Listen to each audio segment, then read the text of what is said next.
Factors affecting resistance and resistivity. तो सबसे पहले तो लेंथ है, R is directly proportional to length and indirectly proportional to area. इसका ऐसा यूनिट होता है ओम। और यहाँ ये डायरेक्टली प्रोपोर्शनल टू टेम्परेचर, ये कैसे होता है, इसी के लिए स्टार्टिंग में हम आपको रिलैक्सेशन पीरियड के बारे में बताए थे, जो कि बहुत जरूरी है इस चीज को समझने के लिए। और जहां तक रेजिस्टिविटी का बात है, तो आप ऐसे समझिए कि रेजिस्टिविटी, रेजिस्टेंस जो है हमारा physical feature, external feature. Resistivity जो हमारा इंटरनल फीचर है। फॉर एग्जांपल हमारा नेचर रेजिस्टिविटी है, इंटरनल फीचर है जो कि चेंज नहीं होता है जल्दी।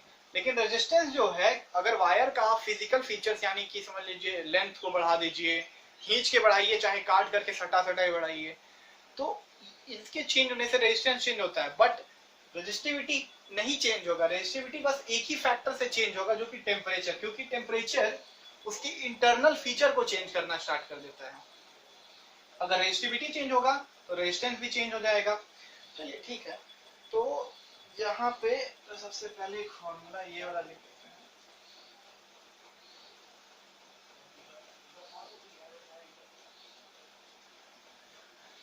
तो जैसे ही हम जानते हैं कि टेम्परेचर के चलते रेजिस्टिविटी बढ़ेगा तो रेजिस्टेंस भी बढ़ जाएगा। लेकिन ये टेम्परेचर के चलते क्यों बढ़ता है, क्यों बढ़ता है? और एक चीज, इसका जो ऐसा यूनिट है ये ओम मीटर होता है। ओम मीटर होता है। कैसे होता है अभी थोड़ा देर में बता देते हैं, इजी है। अब देखिएगा, अगर हम टेम्परेचर बढ़ाते हैं, क्या बढ़ा रहे हैं? टेम्परेचर। तो यहाँ स्टार्टिंग में हम एक कॉपर वायर को बना करके उसके अंदर इलेक्ट्रॉन्स बनाए थे, जो कि जिगजैग मोशन में था।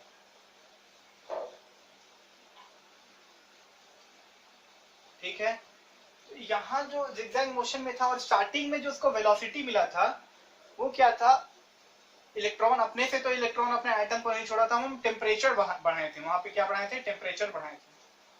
अगर हम और टेम्परेचर बढ़ा दें तो इलेक्ट्रॉन क्या होगा? और ज्यादा जोर से वाइब्रेट करना स्टार्ट करेगा। वाइब्रेट का मतलब है और ज्यादा वेलोसिटी से यहाँ से निकल के आएगा। उस वेलोसिटी को बोलते हैं थर्मल वेलोसिटी।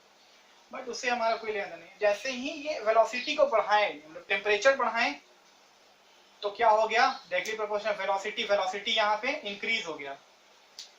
और वेलोसिटी इंक्रीज हुआ तो जो ये इसको टक्कर मार रहा था वो बहुत जल्दी मार देगा, यानी समय यहाँ पे कम लेगा। फॉर एग्जांपल, अगर हमको यहाँ से कहीं जाना है, अपना वेलोसिटी बताए, यहाँ से यहाँ जाना है, पहले नॉर्मल स्पीड से जा रहे थे तो टाइम t लग रहा था। लेकिन जैसे ही हम अपना वेलोसिटी को बढ़ाएंगे तो ये जो दूसरा टाइम लगेगा वो छोटा हो जाएगा वेलोसिटी बढ़ाने से। सेम यहाँ पे भी हो रहा है कि हम वेलोसिटी बढ़ाएं, हमारा इन दोनों के बीच का जो टाइम है, यानी उस टाइम को क्या बोलते थे? स्टार्टिंग में पढ़े थे, टाउ। यानी रिलैक्सेशन पीरियड घट जाएगा। रिलैक्सेशन पीरियड घट जाएगा। और अब आते हैं हम अपना रेजिस्टेंस का एक असली फार्मूला पे, जो एक्चुअल फार्मूला है रेजिस्टेंस का, वो ये है, देखिएगा।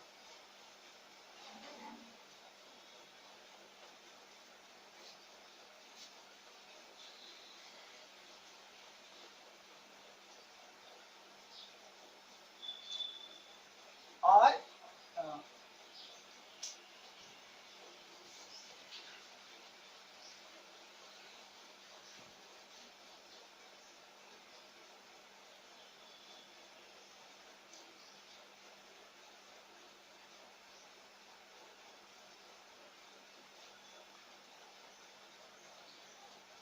जैसे कि आप यहाँ देख सकते हैं कि रेजिस्टेंस का फॉर्मूला क्या है? m मास ऑफ इलेक्ट्रॉन जो इस वायर में चल रहा है, n number of electrons in एक, अगर एक पॉइंट डाल दे तो इसमें कितना नंबर ऑफ इलेक्ट्रॉन्स आता है? इलेक्ट्रॉन डेंसिटी इसको बोलते हैं, इनको e इलेक्ट्रॉन का चार्ज है। यहाँ आता है ये टाउ। टाउ यानी रिलैक्सेशन पीरियड, दोनों के बीच का समय। अब थोड़ा सोचिए, अगर यहाँ पे ये टाउ, अगर टाउ घट रहा है, यानी रिलैक्सेशन पीरियड घट रहा है, टेम्परेचर बढ़ रहा है तो रिलैक्सेशन पीरियड घट रहा है। अगर डिनोमिनेटर वाला वैल्यू घट रहा है, डिक्रीज हो रहा है, तो हमें पता है कि इनडायरेक्टली वाला रूल से क्या होगा? जैसे ही ये घटेगा वैसे ही क्या होगा? रेजिस्टेंस बढ़ना स्टार्ट कर जाएगा। अच्छा, ये इनडायरेक्टली वाला रूल क्या होता है? थोड़ा इसे जल्दी समझाता हूँ। जैसे देखिए, अगर हम यहाँ x का वैल्यू निकाल रहे हैं, x इज इक्वल्स टू अगर यहाँ पे 0.1 रखे हैं तो इसका वैल्यू क्या आएगा 10, ठीक है। अगर हम x इज इक्वल्स टू 0.01 रखे हैं तो इसका वैल्यू क्या आएगा 100। तो आप देख रहे होंगे जैसे जैसे डिनोमिनेटर घटता है वैसे वैसे ऊपर का वैल्यू हमारा बढ़ते जाता है, मतलब नीचे का वैल्यू घटेगा तो ऊपर का वैल्यू बढ़ेगा, एंड वाइस वर्सा, उसका उल्टा भी।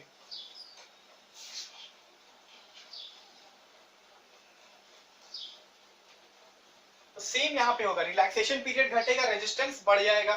तो टेम्परेचर जैसे ही बढ़ाएं, ये रिलैक्सेशन पीरियड घटा, रेजिस्टेंस बढ़ गया, तो रेजिस्टिविटी का क्या होता है, अगर आप पिछला फॉर्मूला से इसको कंपेयर करना चाहें तो थोड़ा सा करके देखिएगा। R इज इक्वल्स टू क्या था, रो L बाई ए, दोनों थोड़ा थोड़ा सेम होता है, बस ये एक्स्ट्रा आ गया। देखिए L बाई ए इसमें भी है, इसमें भी है, बस रो की जगह पे ये आ गया। जब हम दोनों को कंपेयर करते हैं तो हमको पता क्या चलता है कि भाई रेजिस्टिविटी ही यहाँ पे वो लिखा हुआ है, रेजिस्टिविटी का ही वो लंबा सा फॉर्मूला है। तो सेम चीज यहाँ पे भी होगा, मतलब रेजिस्टिविटी का फॉर्मूला ये है आपका। अब जैसे ही टेम्परेचर बढ़ेगा तो ये हमारा घट जाएगा, क्योंकि वेलोसिटी बढ़ने से टाइम यहाँ पे कम हो जाता है, लोगों को आराम करने का समय कम मिलता है, रिलैक्सेशन पीरियड घट गया। अब रिलैक्सेशन पीरियड जैसे घट गया, रिलैक्सेशन पीरियड जैसे ही घट गया तो क्या होता है, हमारा टाउ भी जो है, रिलैक्सेशन पीरियड घट गया यानी टाउ घट गया, और रेजिस्टिविटी क्या होगा यहाँ पे बढ़ जाएगा इनडायरेक्टली वाला रूल से। यहाँ सेम चीज हो रहा है। इसी प्रकार से हम, मतलब इसी टाइप से हम बोल सकते हैं इसी को देखते हुए कि R is directly proportional to temperature. ऐसे किताब में दिया हुआ डायरेक्टली प्रोपोर्शनल टू टेम्परेचर, चाहे नहीं भी दिया हुआ हो तो आप जान लीजिए डायरेक्टली प्रोपोर्शनल टू टेम्परेचर। लेकिन कोई अगर आपसे पूछता है कि कैसे होगा तो आप बता सकते हैं कि यहाँ पे ये जो टाइम होता है उसको रिलैक्सेशन पीरियड कहते हैं, टेम्परेचर के बढ़ने से रिलैक्सेशन पीरियड घट जाता है, और जैसे ही ये घटता है हमारा रेजिस्टेंस का फॉर्मूला में अगर डिनोमिनेटर घट रहा है तो रेजिस्टेंस बढ़ जाएगा। तो इस चीज के लिए हम आपको स्टार्टिंग में ही बोले थे रिलैक्सेशन पीरियड इंपॉर्टेंट है। ये थोड़ा सा आपको एक्स्ट्रा नॉलेज देगा, क्योंकि क्लास में 50 बच्चा रहेगा, 50 बच्चा एनसीईआरटी प्रदीप और एनसीईआरटी पढ़ के एस पढ़ के आएगा। तो सब, अगर आपको थोड़ा सा यूनिक बनना है, चाहे क्लास में चाहे कहीं पर भी, आप क्लास 12 में सीखिएगा। अभी आप अगर नीट का जेईई का तैयारी कर रहे हैं तो कहीं ना कहीं ये फॉर्मूला आपको यूज करना ही होगा, किसी स्कूल का एडमिशन के लिए भी। तो इसलिए ये इंपॉर्टेंट था। अब हम अपने नेक्स्ट वीडियो में सीखेंगे सीरीज कैसे रेजिस्टेंस का यूज होता है। अच्छा हाँ, और एक चीज है कि अब रेजिस्टेंस का इतना बात कर लिए, दिमाग में डायग्राम बनता ही नहीं है कि क्या है रेजिस्टेंस। तो इसके लिए आप बस ये डायग्राम बना के रखिएगा, रुकावट यही है हमारा रेजिस्टेंस। और रेजिस्टेंस का टाइप्स क्या क्या होता है, तो जितना भी एप्लियंस हम अपने घर में यूज करते हैं, फॉर एग्जांपल ये बल्ब, चाहे ये फैन, ये सब का सब क्या है, रेजिस्टेंस है। सारा रेजिस्टेंस ही है जो कि करंट को रोकता है। हमारा फैन, हमारा टीवी, सारा रेजिस्टेंस है। बट अभी हम क्लास 10 में, चाहे फर्दर क्लासेस में भी हम रेजिस्टेंस को ये डायग्राम से दिखाएंगे, हम चाहे सब कोई जो भी पढ़ाएगा आपको। चलिए थैंक यू। अगले क्लास में हम देखेंगे कि सीरीज कॉम्बिनेशन क्या होता है और पैरेलल कॉम्बिनेशन क्या होता है और उसका advantage disadvantage. Thank you for watching my video.